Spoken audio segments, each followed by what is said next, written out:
असून हे केंद्र अतिक्रमित जागेवर चालवलं जात असल्यानं बच्चू कडूंचं सदस्यत्व रद्द करण्याची मागणी माजी नगरसेवक तथा भाजपचे गोपाल तिरमारे यांनी केलेली आहे।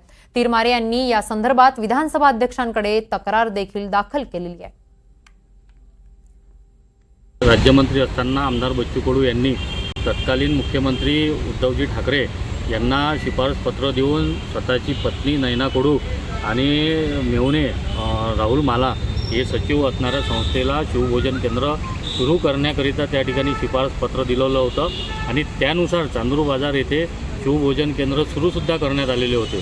परंतु ते अतिक्रमणच्या जागेमध्ये शिवभोजन केंद्र चालवून त्यांनी शासनाची फार मोठी दिशाभूल करून शासनाचं अनुदान त्या ठिकाणी लाटलं आणि आपल्या पदाचा दुरुपयोग करून आमदारकीचा दुरुपयोग करून शासनाच्या अधिकाऱ्यांवर दबाव टाकून ते शिवभोजन केंद्र बेकायदेशीररित्या मंजूर करून ते चालवलं।